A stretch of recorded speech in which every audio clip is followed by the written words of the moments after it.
Ada pertanyaan, orangnya lagi safar, sholat maghrib sama isyanya mau dijamak akhir. Nah dia berhenti di masjid pas orang mukim lagi sholat isya. Kalau safar kan ikutin waktu, betul nggak sih sholat maghrib sama isya maghrib dulu gitu. Tapi pas dia mau sholat maghrib yang 3 rakaat, orang mukimnya sholat isya jamaah 4 rakaat nih. Nah, apakah kita sebaiknya nunggu mereka selesai, kita sholat jamaah jamaah akhir maghrib dulu terus isya 2 rakaat, atau kita gabung? Tapi kan ini beda nih, 1 4 rakaat, 1 3 rakaat. Apa rakaat yang ketiga kita salam sendiri itu gimana tuh? Bisa. La ilaha illallah Muhammadun Rasulullah alaihi salatullah wa alihi.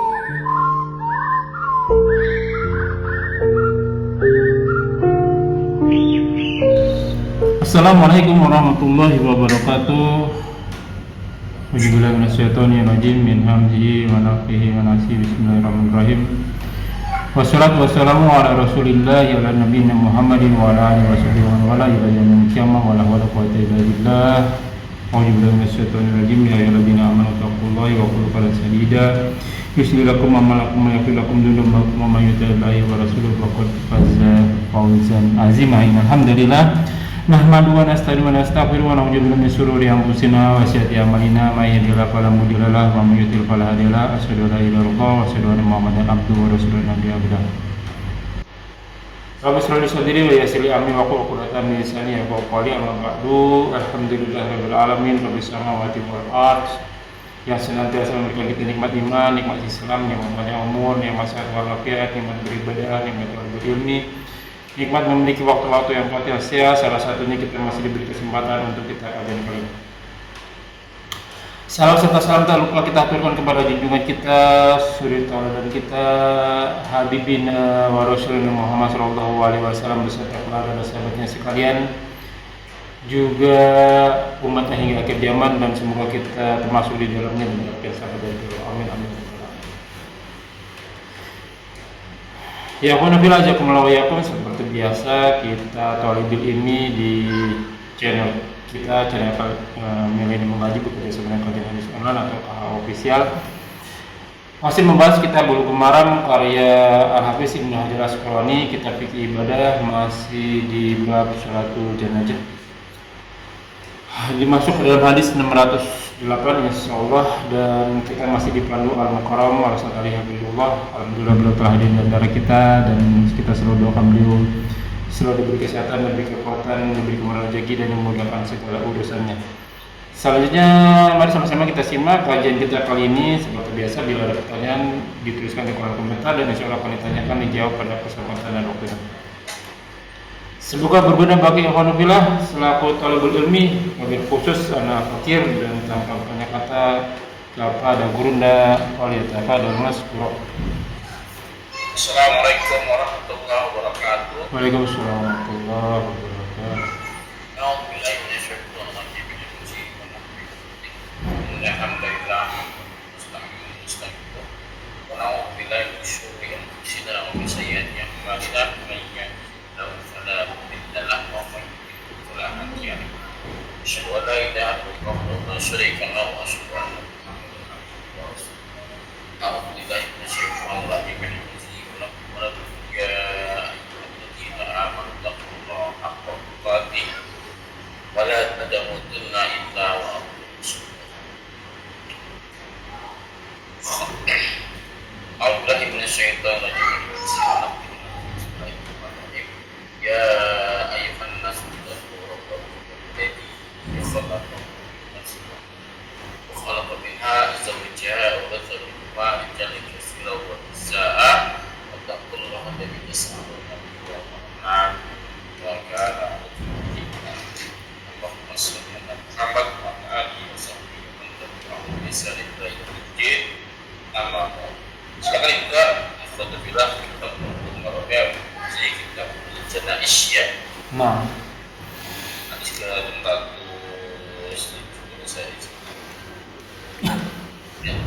A'udzu billahi minasyaitonir rajim min hamzi wa nafthihi wa nafsihi. Bismillahirrahmanirrahim. Wa an Damrah bin Habib radhiyallahu anhu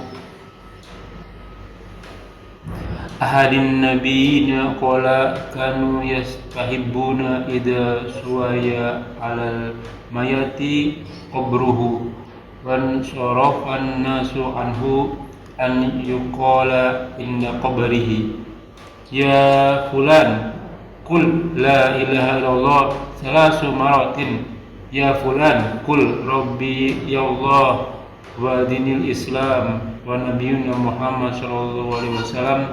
Rawahu Sa'id ibnu Mansur mauqufa. Jadi yang surat Damrah bin Habib. Damrah bin Habib radhiyallahu anhu. Damrah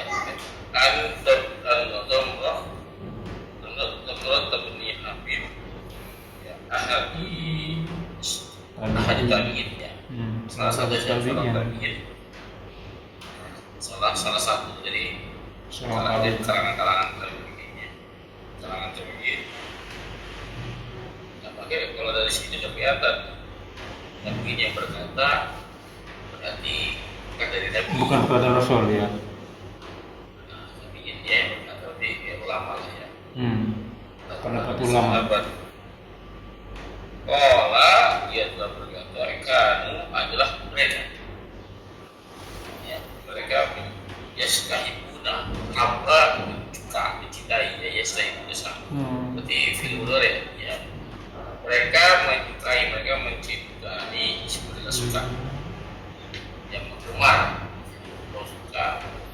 Mak tidak suya alal mayyit ya. Apa namanya? Ulangnya rata ya. Setelah rata. Bukan dia hampir udah tanam ya. Udah di ya. Benar.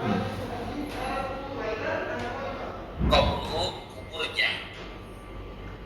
Qabruhu. Wa an-sarafa dan berbaliknya. Ansor pergi Anas ya orang-orang yang memilikinya daripada pulang. anhu ya. Anhu darinya yang kembali ke mayitnya. Kalau indal qabri ayuqala indal qabri dia suka mengatakan di sisinya kalimat ini seperti kalimat talqin.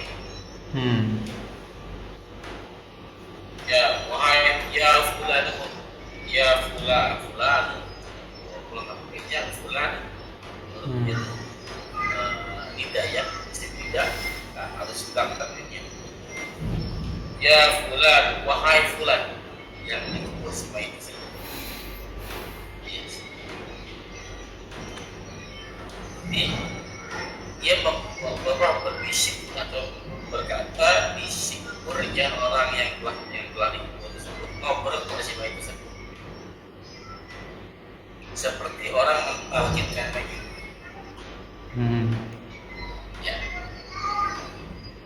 Ya fulanu pun katakanlah oleh kamu katakanlah ucapkanlah la ilaha illallah tidak ada ilah kecuali Allah. Salah satu ya kan itu ucapan. Ya fulanu hai fulan kul katakanlah rabbi Allah kami adalah wajib Islam agama adalah Islam. Dan Nabi Muhammadun sallallahu alaihi wasallam. Nabi Muhammad sallallahu alaihi wasallam melihatnya Sa'id bin Mansur ya. Mauquf. Ini kata maksudnya mauquf artinya perkataan tabi'in tersebut bersumber dari seorang Nabi sahabat.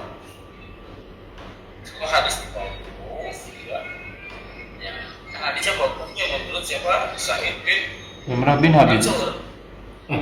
Sa'id bin Mansur. Menurut Sa'id bin Mansur hadis di mauquf. Kita tahu bahwa hadis mauquf adalah hadis bukan hadis sebenarnya riwayat. Yang itu perbuatan atau ucapan sahabat, bukan dari Nabi. Hadis pokok, jadi bisa sahih, bisa juga dhaif. Ya, bisa dhaif. Nah, hadis ini sudah kelihatan dari segi maknanya, dari segi kalimatnya, isi dari segi itu nggak masuk tuh. Dia nggak masuk. Kenapa? Dan bertentangan dengan hadis yang sahih tadi. Yang lain mengalkitab itu adalah orang yang hampir mati. Lakin mutaku la ilaha illallah. Kalau katakanlah ya lakin oleh kalian semua ya mau takut main kalian, maksudnya orang-orang yang hampir mati di antara kalian. Ya kalimat la ilaha illallah, mudah-mudahan dia matinya kalimat la ilaha illallah dia berdasarkan bimbingan dari orang yang mengkafirkan. Ya secara langsung orang yang mengkafirkan kalau bisa membimbing sampai itu itu paham banget. Ya, karena orang ini pasti masuk surga. Kenapa? Man akhirul kalami la ilaha illallah dahul jannah. Pasti oleh surga. Ya, di hadis yang tadi kita baca hadis dhaif. Ya. Wali Tabrani mengaku seperti juga ya, hadis ya Abi Muhammad dari jalur ya Abi Muhammad ya marfu'an. Yang marfu itu masih marfu nyampe ke Nabi, sampai ke Nabi, mutawil dengan referensi yang sangat panjang. Ya menurut apa namanya Tabrani hadis itu marfu sampai ke Nabi. Ya tapi puncaknya ini hadis palsu, hadisnya hadis palsu. Kalau hadis palsu ya bisa cek lagi ya, sebagai dari pasti ya. Lalu ada ulama berpendapat namanya Imam San'ani, yang ulama ya, namanya Imam San'ani. Dia meringkas perkataan para imam-imam terdahulu. Para imam yang terdahulu ya bahwa apa hadis itu lemah. Hadis itu lemah dan beramal dengan hadis lemah termasuk amalan-amalan bid'ah. Kalau sekarang wilayah tauhid atau sudah mulai ibadah yang makhluk gitu ya. Ini kan termasuk mengumpulkan mayit, kan termasuk ibadah. Mentalkinkan itu termasuk ibadah. Ya hadis talqin bertentangan dengan hadis yang kuat. Ya kapan dibacakannya pada orang-orang yang sakaratul maut ya. Orang-orang yang sudah mati nggak perlu talqinkan, cukup di sholat jenazah atau sholat wajib bagi yang masuk. Ya jelas, kalau mau kan? Sampai sini jelas Ustaz. Kita lanjut Ustaz. Wa an Buraidah bin Al-Usayb Al-Aslami radhiyallahu anhu qala Rasulullah sallallahu alaihi wasallam nahaitukum an ziyaratil kuburi wa juruha. Rawal Muslim jada nusmidiyu fa innaha tuzakkarul akhirat.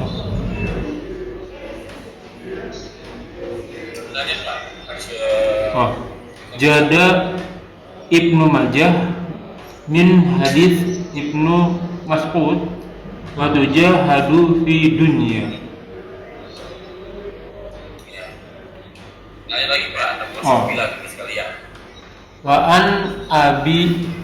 an Ibnu Majah min hadisi Ibnu sama ya sorry 12 Hasanun wa fil babi an Ibnu Abbas wa Hisan.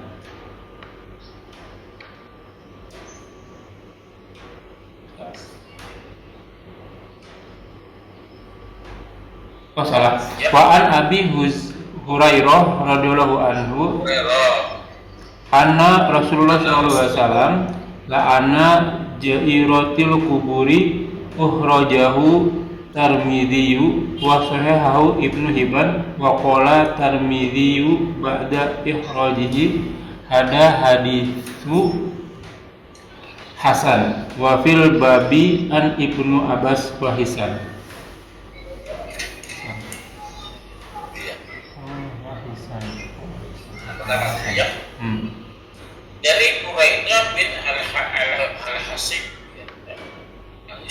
Al-Husain Al-Islami, dia telah berkata kalau Rasulullah bersabda Rasulullah SAW, aku dulu pernah ya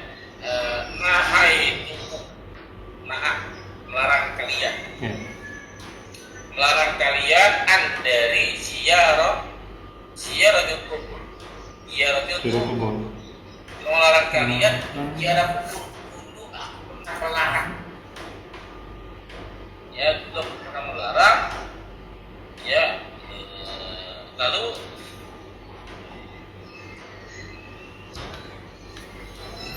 fazuruha, maka sekarang berziarah, ya. Rawahu Muslim, dikeluarkannya, diriwayatkan dari Muslim. Bisa dan Tirmidzi telah menambahkan Imam Tirmidzi wa innaha tuzakkiru akhiran di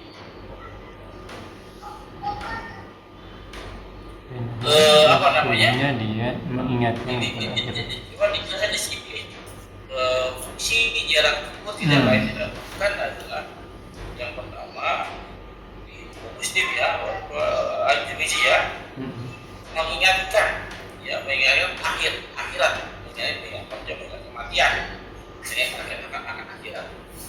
Disambung dengan Lumajah, dia menambahkan zada bin Mazah min hadisi Ibnu Mas'udin ya wa tuzahidu fid dunya, ya.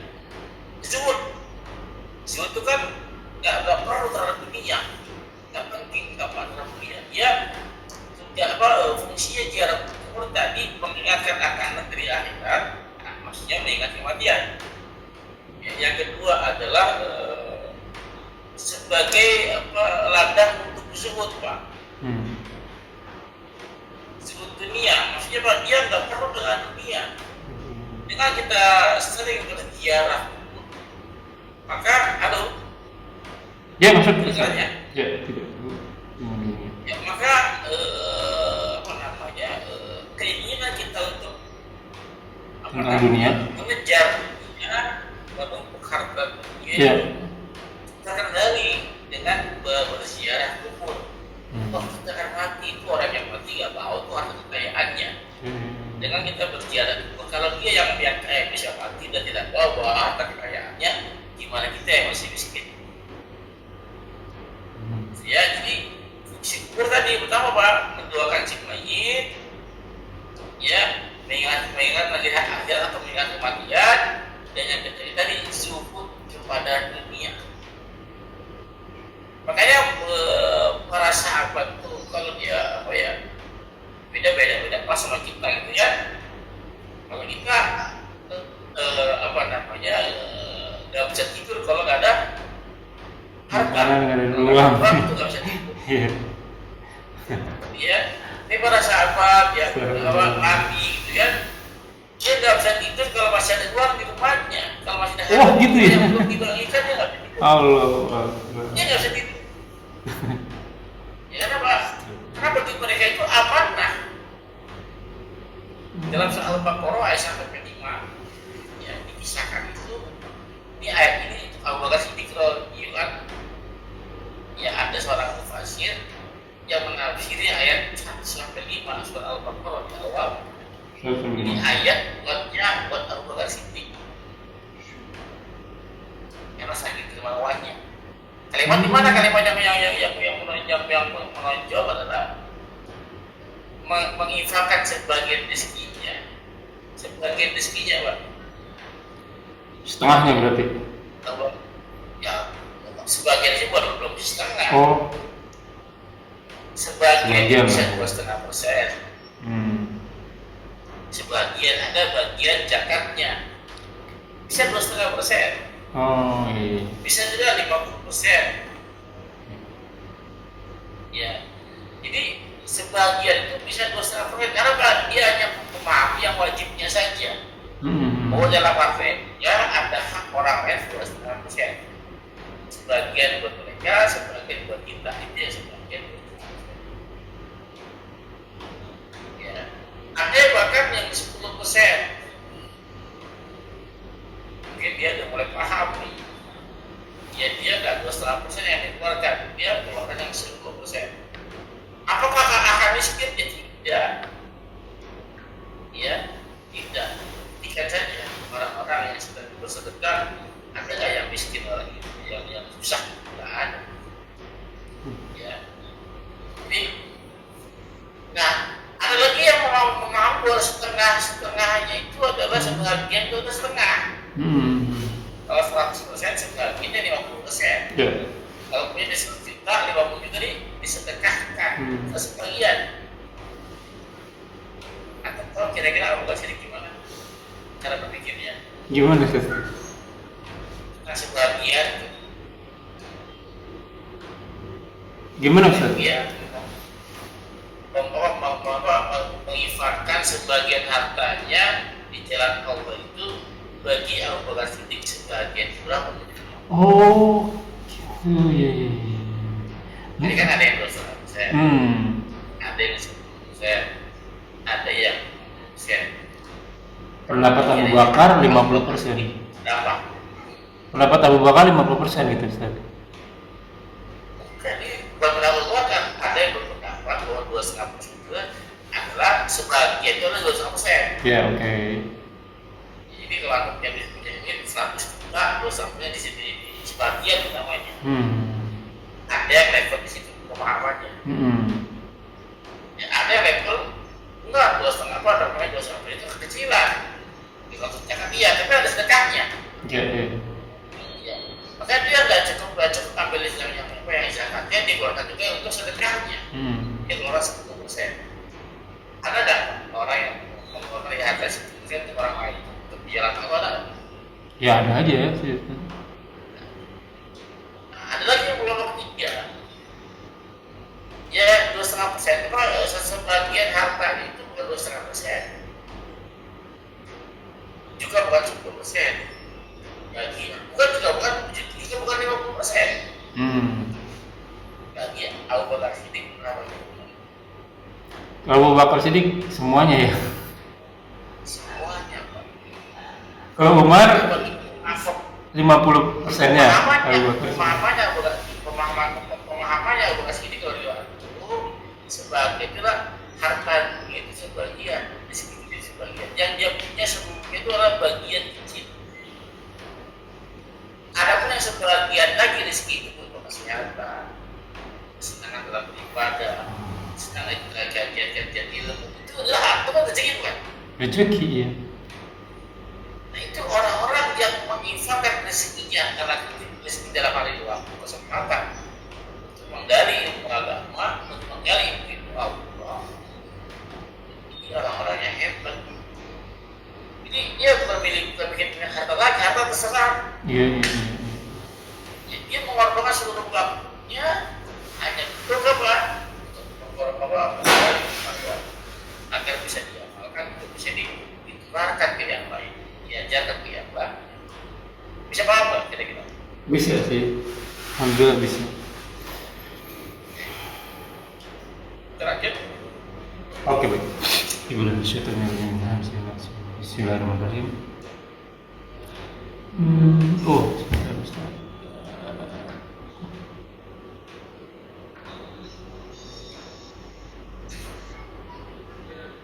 Oh ini ya.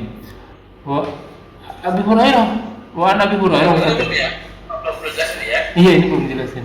Jadi Abu Hurairah anak Rasulullah atau anak Rasul? Bacanya anak Rasulullah atau anak Rasul? Sebentar. anak Rasulullah atau anak Rasulullah. Anna Rasulullah. Salah. Tulisannya ikutin tajwidnya. Iya, anak itu anak Rasulullah karena ini isim anak. Anna Rasulullah. Ya ada harus fathah. Kecuali Laisa. Oh iya, Anna Rasulullah. Oke. Anak Rasulullah. Ya. Anna Rasulullah. Anak ke atas anak. Jadi bahwasanya Rasulullah SAW nggak anak telah melakukan Jairatil kubur, ya peziarah yang menziarah kubur. Jauh Tirmizi wasohahu Ibn. Hadis sahih Pak. Hadis ini sahih. Ya, jadi siapa perempuan yang ziarah kubur? Karena kenapa perempuannya ada kubur. Ya, Zahirati, nah itu ada perempuan. Oh, iya, domain perempuan. Jadi, peziarah perempuan dilaknat oleh Rasul. Rasul telah melaknat. Kalau Rasul telah melaknat, berarti Allah melaknat ya. Seharusnya Kira-kira belum tentu ya. Belum tentu. kebanyakan ya dilaknat ya. Kebanyakan dilaknat juga. Ya, belum tentu.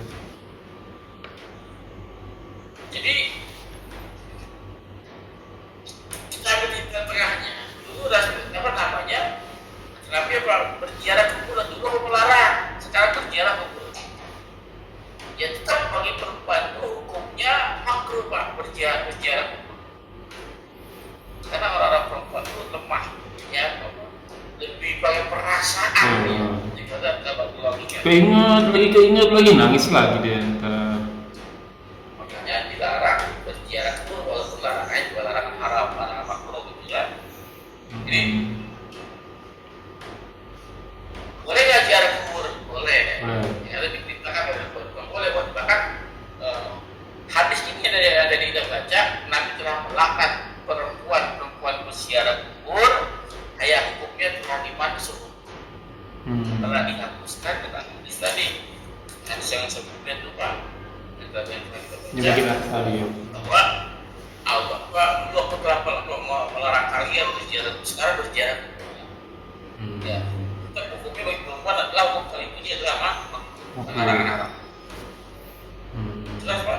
Nah kalau mansub itu kan kita nggak tahu waktunya nih. Ya kecuali para ahli tafsir ya, ini tahu kapan turunnya nih, kapan nggak turunnya nih. Apalagi nih tadi urutannya yang sahih duluan tuh, yang udah diganti, yang ini yang berikutnya malah yang di mansub, yang dihapus gitu.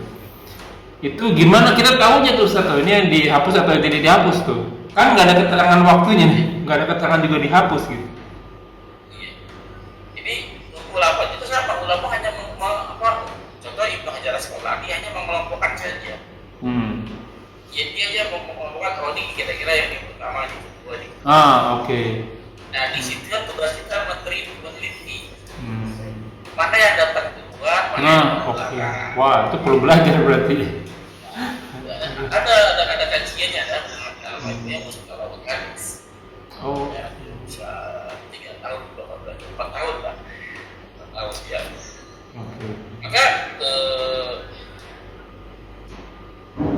satu yang mau saya kasih penjelasan di sini, perawinya itu Pak, mana yang datang duluan? Ya, yang apa namanya? Yang Nabi memerintahkan ziarah kubur. Ini kan Diriwayatkan oleh Muslim. Oke. Ya, Muslim dan Tirmizi. Oke. Itu Sedangkan yang dimaksud ini dari Abu Hurairah nih. Riwayat Ibnu Abbas. Pelaknat tersebut dikeluarkan oleh Ibnu Hibban. Tirmizi dikeluarkan oleh Ibnu Hibban dan disahihkan oleh Ibnu Hibban.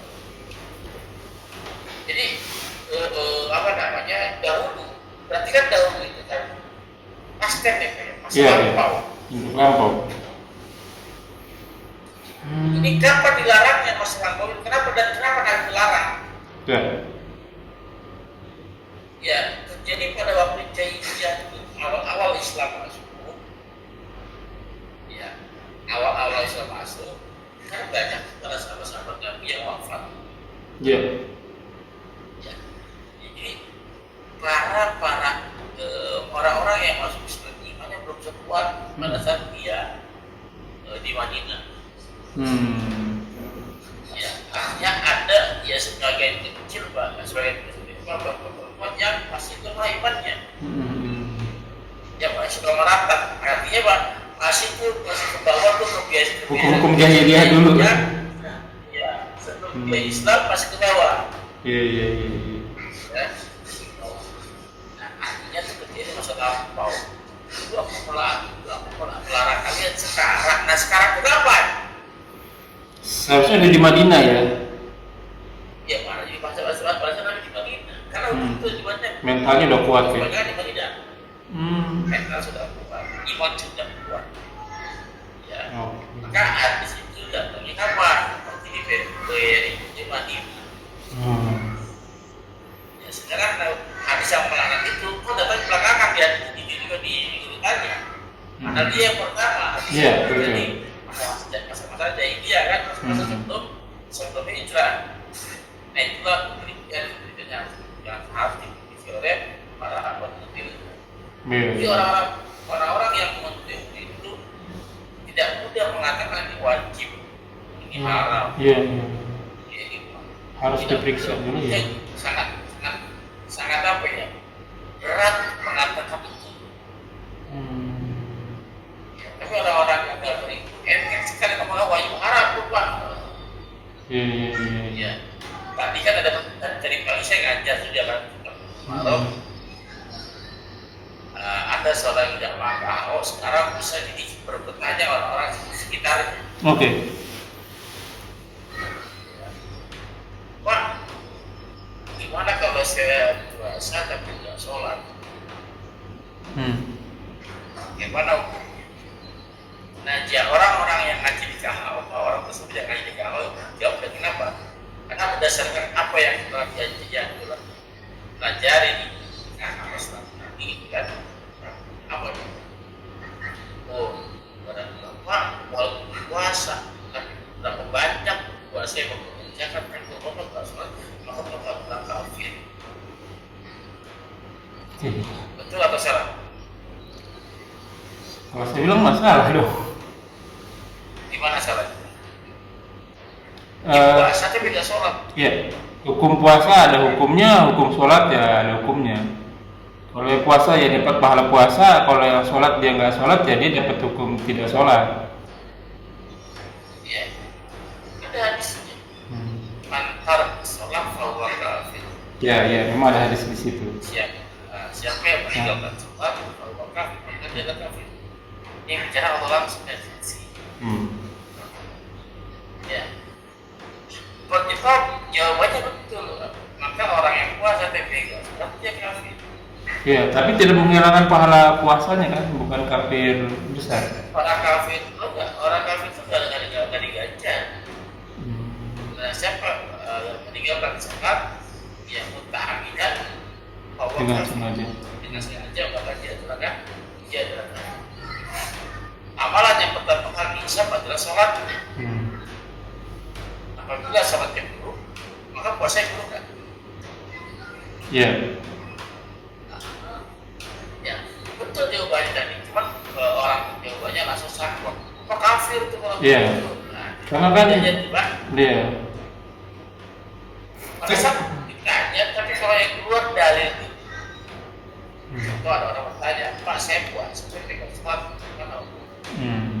Bacakan ini. Walaupun dia hafal pun aja, nggak hafal Arabnya, itu hafal ringan. Apa namanya terjemahan. Bagaimana kalau kasih saya bagaimana hukumnya? Ya bagaimana? Ada tuh hadisnya, ada dalilnya. Saya bacakan ya, enak kan? Iya. Pada jadi sama-sama di jazz sebagai orang sebagai kafir, dia berbeda reaksi. Iya. Kalau ya yang satu berpendapat, yang satu Yang satu ditegur dengan dalil, Hmm. yang satu ditegur dengan logika sendiri. Ini ada referensinya, saya baca referensinya, antum sendiri yang bisa menafsirkan. Barang siapa yang tidak sholat maka dijatuhin kafir. Nanti gimana tuh buat antum tuh? Antum sendiri yang mikir kan? Itu lebih bijak daripada kita langsung. Oh kafir tuh? Iya. Benar, itu produknya surga. Sama-sama kafir. Iya, endingnya sih begitu. Jelas ya? Jelas. Itulah pentingnya kita memahami sebuah dalil ya, bagaimana mengambil keputusan, bagaimana istiqlal hukumnya seperti apa sih? Ya, karena ada hukum, ada tuh sikap hukum. Oh iya. Bagaimana kita harus bersikap kepada hukum tersebut? Contoh, nanti bertemu dengan larangan dan dengan perintah wajib. Itu larangan wajib. Mana dia harus dahulukan? Ya di sini itu haram, ini yang wajib. Gimana itu menggali, bagaimana mengambil keputusan seperti apa? Lagi-lagi perlu dimakan, perlu sadar ke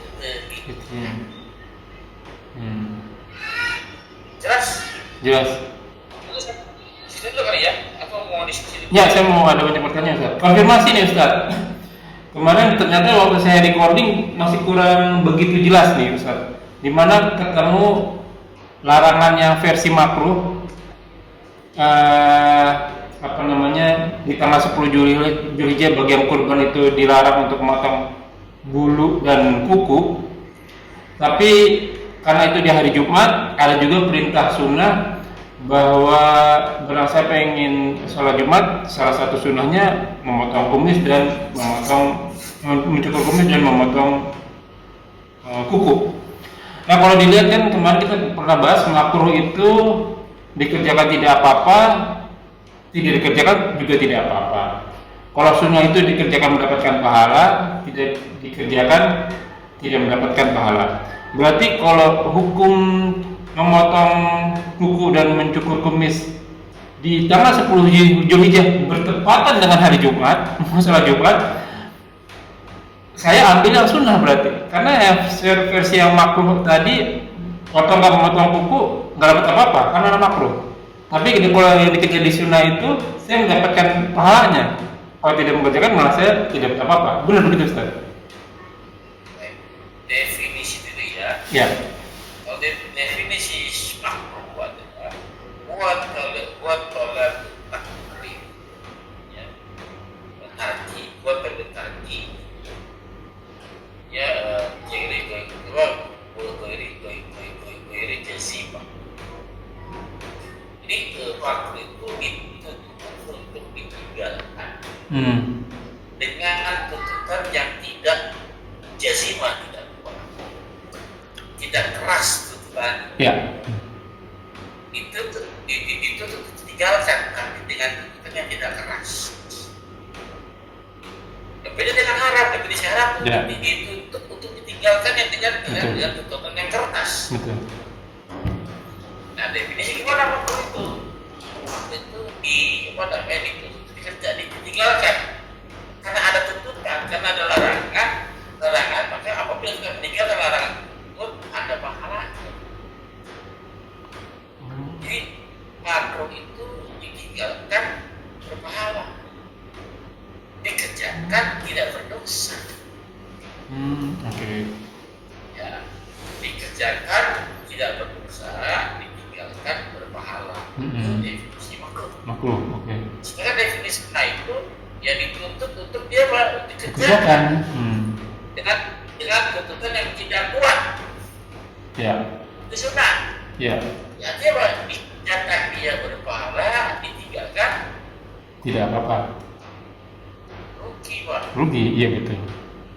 Ya karena waktu berjalan kan. Iya. Ada apa-apa kan? Iya. Jelas ya. Lalu bagaimana kalau bertemu hukum dalam satu kejadian dalam satu kondisi? Ya. Ya, PR-nya yang paling utama itu yang haram dulu, Pak. Oke. Larangan haram itu harus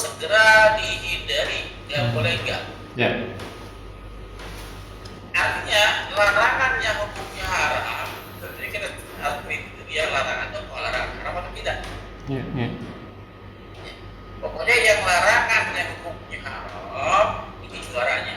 Udah nggak bisa diganggu gugat, dulu dilakuin lah pokoknya. Mau bertemu dengan yang wajib pun wajib kalah gitu ya. Ya, oke.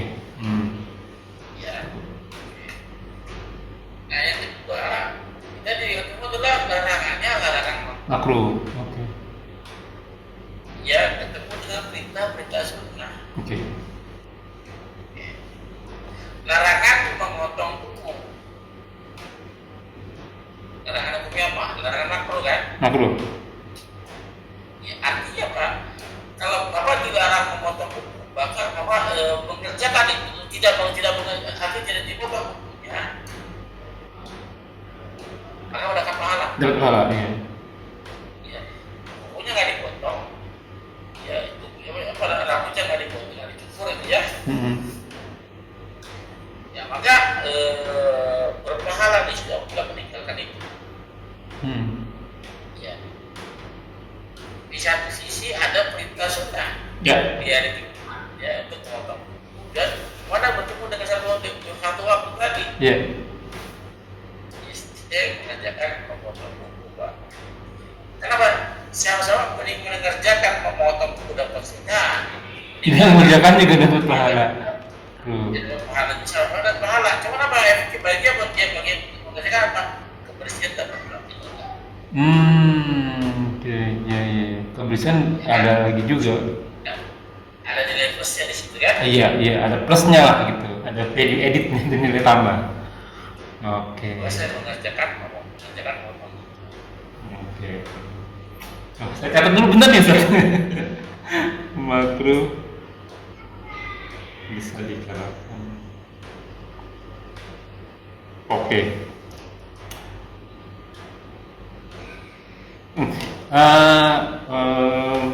Ini kejadian untuk yang ini salah safar nih Ustaz nih.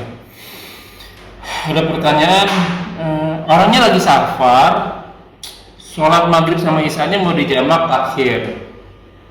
Nah dia berhenti di masjid pas orang mukim lagi sholat isya.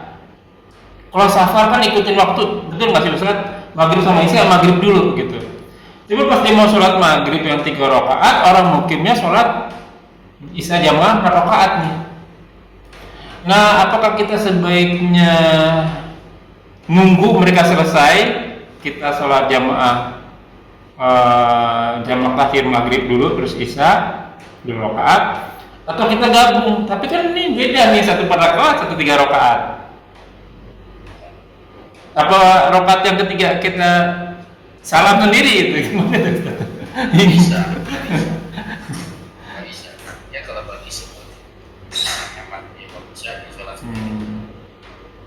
Sholat sendiri tidak buat jamaah, tapi kesannya jadi enak kan ada jamaah lagi. Iya. Ada 2 jamaah, 2 kloter ya di masjid. Iya. Ada masuk bingung nih, yang mana nih?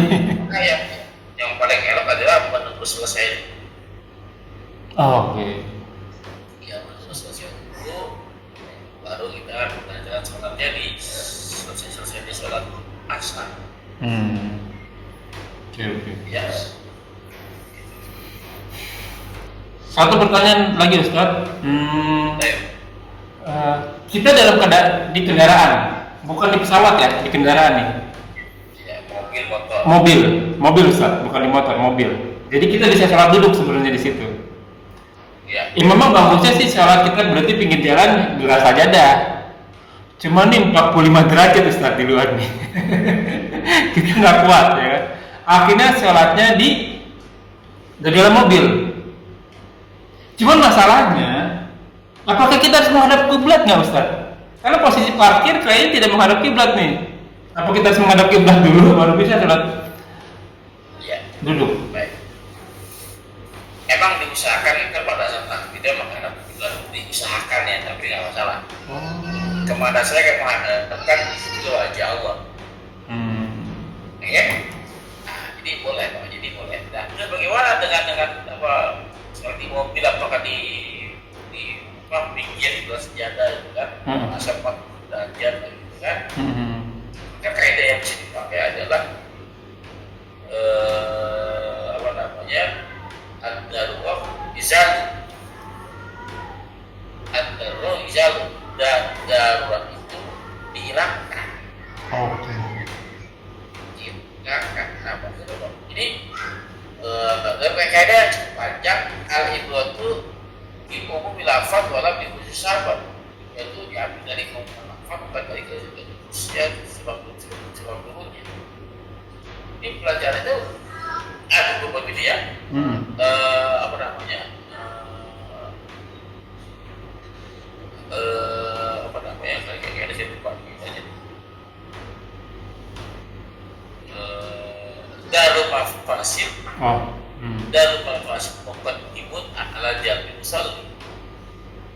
Darul mafasid meninggalkan kerusakan, fasad kerusakan, meninggalkan kerusakan, muqaddimun didahulukan, diutamakan ala jalbil musalli daripada memiliki manfaat. Antum sholat ada manfaatnya nggak? Ya ada. Ada, tapi apabila ada sholat mengkafar kulit antum, ada mudarat di sini. Mudarat ya. Saat hindarkan mudaratnya, lebih utama daripada makan manfaat. Ini kaidahnya adalah ya darul mafasid muqaddimun ala jalbil musalli. Ada yang pendeknya ad-darurah izadu. Ya, darurat itu dihilangkan. Jelas. Oke, mungkin sampai di situ dulu Ustaz. Saya beri catatannya nih. Takut lupa soalnya. Kedengaran. Baik, kita tutup dulu ya Ustaz. Kita insyaallah akan sambung lagi di kemudian hari. Semoga bagi kita menjadi ladang amal buat kita. Semoga majelis ini diberkahi. Semoga amal yang kita kerjakan dan yang akan kita kerjakan diterima oleh Allah Subhanahu wa taala dan menjadi ladang amal teman kita di akhirat kelak. Wa qul haqqu rabbikum faman sa'a falyu'min wa man sa'a falyakfur. Semoga datangnya dari Allah. Siapa yang beriman silakan beriman, siapa yang kafir silakan kafir. Semua akan kita tanggung jawabnya. Semua ada masa expirednya, ada masa berlakunya. Kuluman alayafan, semua kombinasi sabda Rasul kita umur 37 dari 60 sampai 70 tahun saja. Maka hisablah diri kita sebelum kita dihisab olehnya. Semoga kesalahan kita dimaafkan dengan kemuliaan